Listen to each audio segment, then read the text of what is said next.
Call this meeting of the House Agriculture and Natural Resources Subcommittee to order. Mr. Clerk, would you please call the roll? Representative Cochran. Darby. Here. Halford. Here.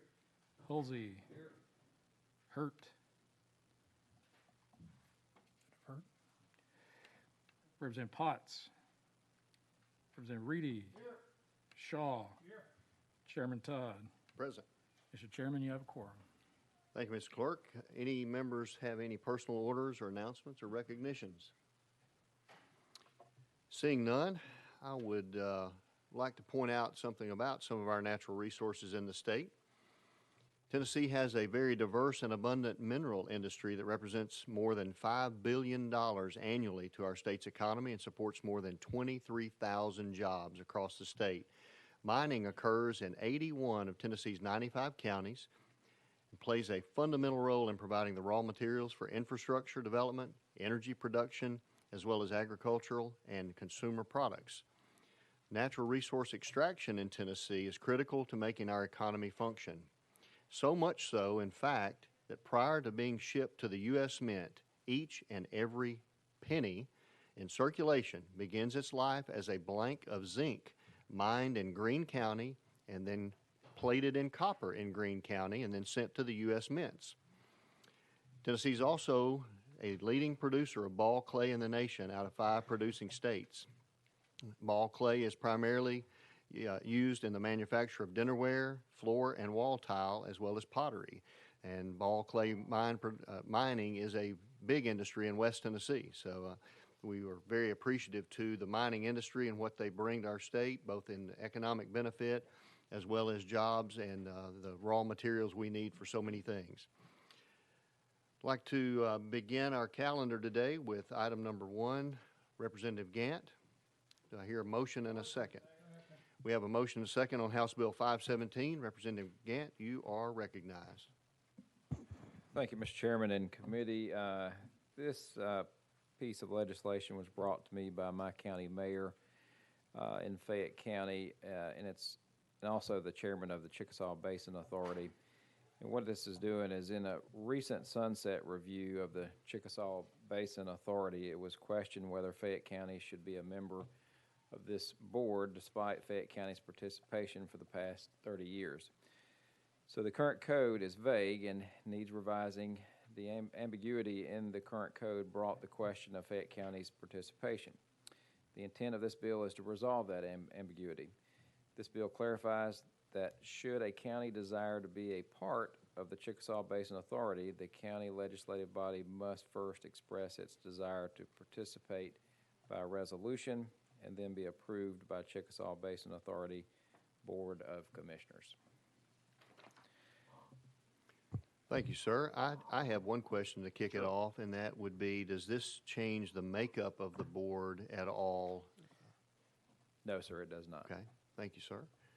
Any other questions? Have question? Without objection, we'll be voting on House Bill 517. All in favor say aye. Aye. All opposed? The ayes have it. House Bill 517 moves on to full Ag Committee. Thank you, Chairman and Committee. Thank you, sir. Next item we have is House Bill 729 by Chairman Reagan. We have a motion. We have a second. Chairman Reagan, after the housekeeping, you will be recognized, sir. Thank you, Mr. Chair and Committee. I bring a bill before you today that is a minor modification to a bill previously passed. The previously passed bill created the Energy Policy Council for the state of Tennessee. Those of you that were here before, you know what that is, but essentially it's an advisory council to both the legislature and the governor on energy matters. And this council has been very active, fortunately. We have a lot of energy-related issues in our state, not just the mining and stuff you had mentioned, but for example, TVA has put requests into the Nuclear Regulatory Agency for permissions to build small modular reactors and micro reactors and the Federal Reservation at Oak Ridge. Additionally, we have 3 of our car manufacturing operations in the state that are going to electric automobiles. This Energy Policy Council has done research on the disruptive nature of what that will mean to our gasoline suppliers and distribution system, as well as the manufacturing. That's just a flavor, and I can give you a lot more of what they do. They have submitted already 2 white papers for consideration. What this bill does is add a member to that council. The Public Utilities group is wanting to have a player on that, and this bill simply adds that. It was an oversight when the bill was originally created. Thank you, sponsor. We have question called. Is there any discussion? Without objection, we'll be voting on House Bill 729. All in favor say aye. Aye. All opposed? The ayes have it. House Bill 729 moves on to full committee. Thank you, Reverend. Next, we have House Bill 227 by Chairman Vaughn. Don't see Chairman Vaughn. He may be presenting in another committee right now. So we'll roll his bill to the heel of our calendar today. So that puts us at item number 4, House Bill 203 by Chairman Jernigan. Motion. We have a motion. We have a second. Chairman Jernigan, you are recognized, sir.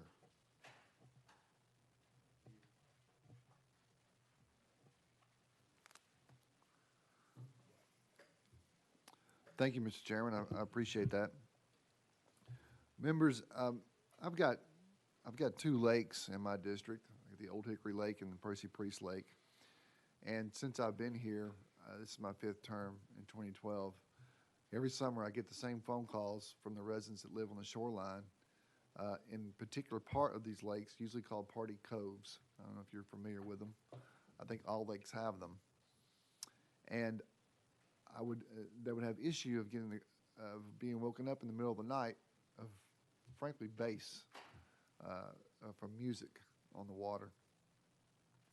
So we try to call the police, and the police said, well, we can't issue tickets, on the lake, and TWRA can't issue metro tickets for noise. I did a joint operation in 2017 to put them both together, and it took a tremendous amount of time and resources to issue $50 tickets to people with their music being too loud. So, but this past off season, Senator Hill and I came up with an idea to give TWRA authority, and this is what this bill does, authority to create quiet zones from 9 p.m. to 9 a.m. If a quiet zone is established, a person shall not operate any audio emitting device other than one that's signaled for emergency at a volume level that can be heard within one or more residential structures that's located on the land adjacent to the water. And this is what that would do, and basically, and then the TWRA would promulgate rules that would go before GovOps for enforcement purposes. So that's what it does, and I'm happy to answer any questions, Chairman. Thank you, sir. I know we have some discussion. Chairman Halsey. Thank you, Mr. Chairman. Just a couple of questions. Sure. This bill won't just apply to these 2 lakes. Is this statewide? It's statewide. And the reason I put in there within the TWR's available resources is that if there's an area where there's just 2 complaints, that's not worth their resources to do. If there's 1,000 complaints in one area, then obviously that's a problem, and it would allow them to set up that zone for that purpose. Okay. I had one other, Mr. Chairman, ahead, sir. Yes, one other question. Most city curfews go from 11 at night to 7 in the morning. This is 9 to 9. I was just wondering why that's more advanced or further or more restrictive than a traditional curfew. It was an arbitrary number that Senator Hill and I came up with from 9 to 9. It wasn't based on any, that would probably make more sense. I'm usually in bed, though, for that time. I think that there's probably just a reasonable time when people would like to have a quiet evening.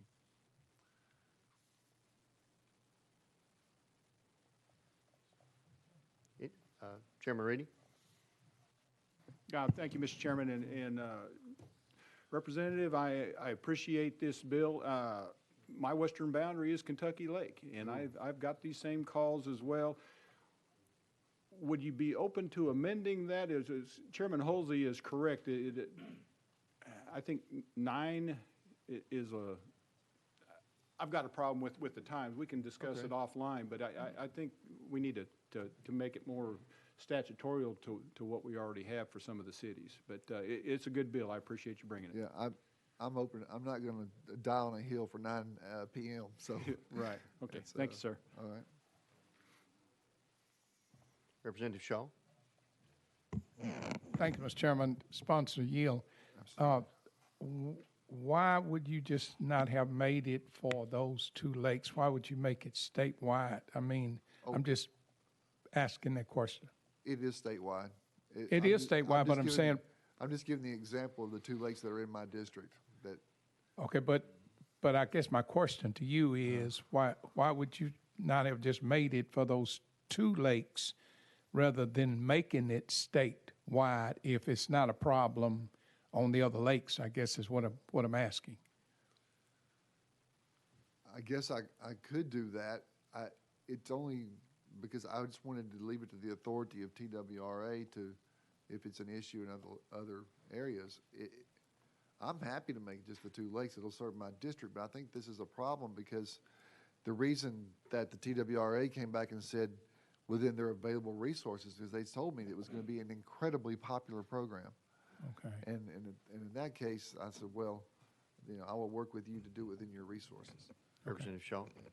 Thank you. That's all. Thank you, sir. Any other comments? I will add a concern for sportsmen in this realm because we have on a number of lakes in Tennessee, we have bow fishermen that fish at night. We have other fishermen that fish at night, so you're going to have boat motor noise running the lakes. I know the bow fishing profession runs from dark till sometimes sunup, and they may have fans, they may have generators, things that generate noise, and it sounds like this would encompass that as well, any kind of device that generates noise. And I also know that even if you're sitting on a boat with just out on the water with no wind, your voice can be heard hundreds of yards away. Your voice carries on the water, and I warn my kids their entire lives about that when we're in a boat. Folks can hear you, a long way off, and I know others on this committee know that. Right. So that would, those concerns I have about this. Chairman? So specifically in the bill, it is strictly only for audio devices. So we took into account fishing tournaments, whatever you're going to be there. So talking, motorboats, that would not apply to this bill. It would only be audio devices during that time at night. Okay. Thank you for that clarification. Sure. Any other? Yes, sir. Chairman Halsey. I'm sorry, audio as in stereo music? Yes. Is what the complaints are? Correct. Okay. Would you, what's your posture here? Would you like to see an amendment that adjusts some of the concerns that have been raised here? If that's the will of the committee, I'd be happy to move it to 11 to 7, and I can do it 2 ways. I mean, I can roll it a week, or if you trust me to make the amendment, I can present it in full, but that's at the will of the committee. We're certainly open to making that amendment here if someone on the committee Oh, great. so moves.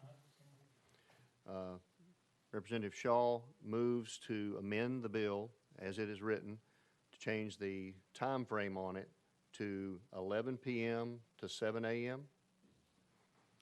I hear a second on that motion. We have a second on that motion.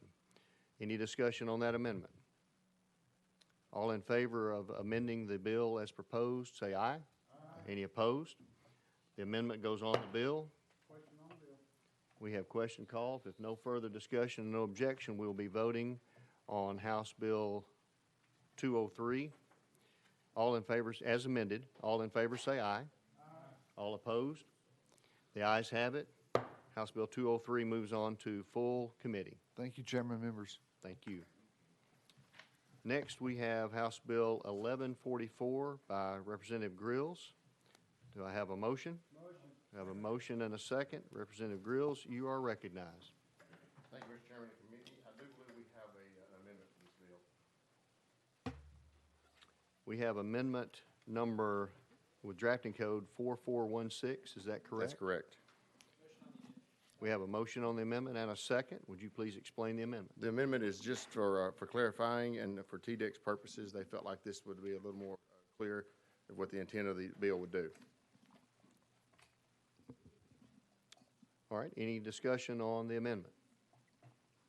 Seeing none, all in favor of Amendment 1, drafting code 4416, say aye. Aye. Opposed? The ayes have it. Amendment 1 goes on House Bill 1144. You're recognized, sir, on your bill as amended.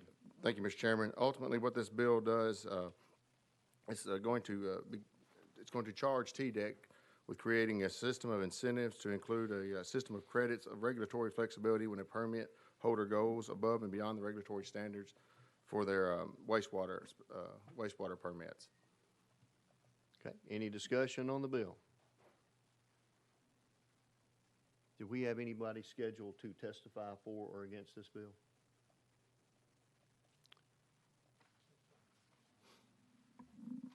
Okay. No further discussion. If you're ready to vote, we'll be voting on House Bill 1144 as amended. All in favor say aye. Aye. Opposed? The ayes have it. Your House bill as amended moved on to full Agriculture Committee. Thank you, Mr. Chairman and committee.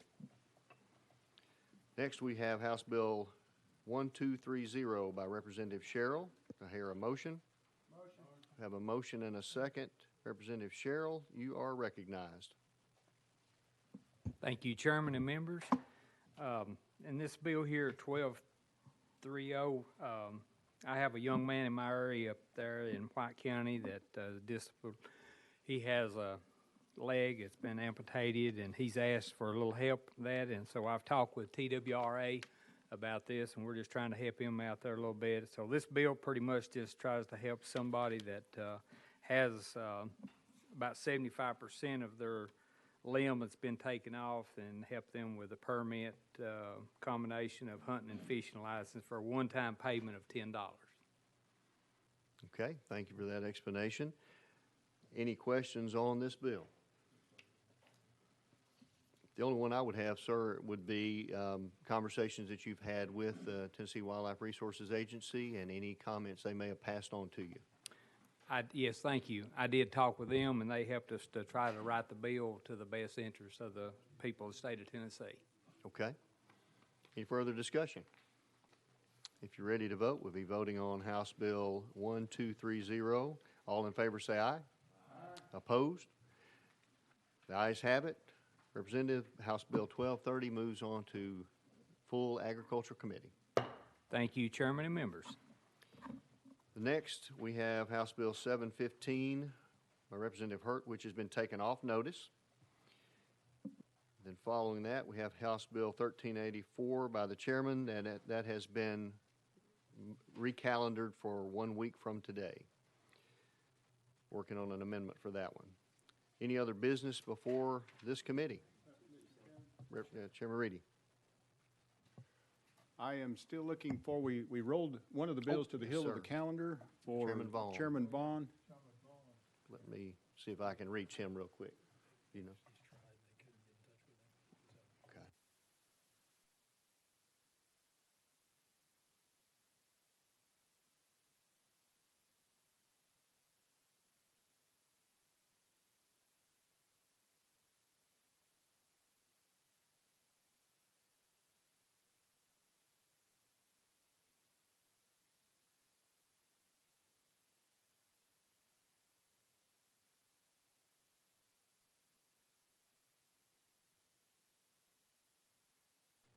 Chairman Reedy. Mr. Chairman, if I can, what is the procedure in this situation? Are we able to roll them to the next week's calendar, or will we have to send that to the clerk's desk? I think we could recalendar for next week. Just wait a few more. We'll wait another moment for a response, and then we may take action if he's tied up in another committee. All right, thank you, sir. Thank you for that suggestion.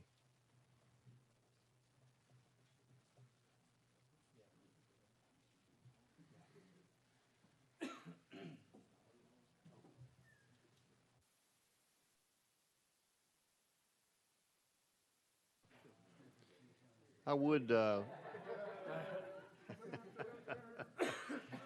I would like to mention before I forget it again, I didn't mention this last week, but we have some handouts that TDEC has provided that are over here by our Sergeant at Arms. If anybody would like to take one on your way out that talks about some of our state parks. And we'll try to have something down there every week for you that's very interesting. And since we're not able to pass those out right now, they'll be made available for you to take.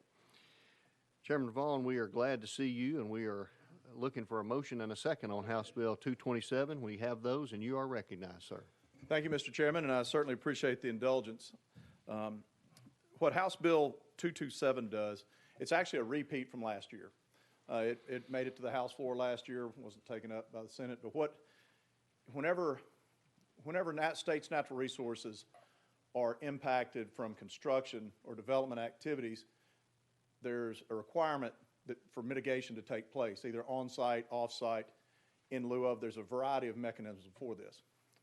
What this bill seeks to do is to require that money that developers or TDOT pays into a fund actually be implemented in the ground. We've got a situation where people are taking payments, but yet there's no mitigation work being done with it.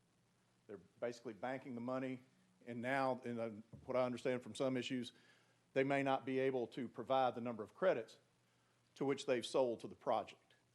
Basically, sometimes credits are calculated in different manners, but let's say if you're going to disrupt 1,000 feet of stream, the theory is that if you can't avoid doing that, then you pay for the relocation of or improvement of a stream in another location.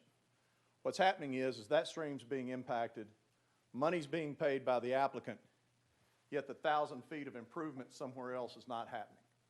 What this program seeks to do is to clean that up by putting that a little bit more under TDEC's commissioner's oversight. So that's basically what this bill was designed to do. And again, it passed the House floor last year. Thank you, Chairman Vaughn. Representative Shaw. Just one question, Mr. Chairman. I understand that you are going to amend this in the Senate, or the Senate's going to amend this. Is that, just for the record, do you know anything about that? I was told that you were going to put... What is this Senate thing of which you speak? Representative Shaw, what's going to happen? I know that there's a group of advocates on the other side of the issue who are seeking to perhaps amend it in the Senate. But we're going to talk about that amongst ourselves. Right now, we have not been satisfied that their concerns are indeed our concern with regards to this. So we're going to be working through that process. But so this comes to you today without an amendment on it. It as written. Okay, thank you. Representative Halsey. Thank you, Mr. Chairman. What's the enforcement arm of this? If somebody, after you pass this bill, and somebody doesn't do what they were supposed to do, they don't put the money in some other location that's supposed to fix this, they just refuse. What is the penalty for doing that, and who enforces it? What we're doing is we're bringing that ability to bring it under the TDEC commissioner, and so TDEC would be responsible for levying any fines. No further discussion. Without objection, we'll be voting on House Bill 227. All in favor say aye. Aye. Opposed? Your bill moves on to full House Ag Committee. House Bill 227 passes. Thank you, sir. Thank you all very much. Any other business before the committee today? Seeing none, do I hear a motion to adjourn? We have a motion and a second. All in favor, stand up. We are adjourned.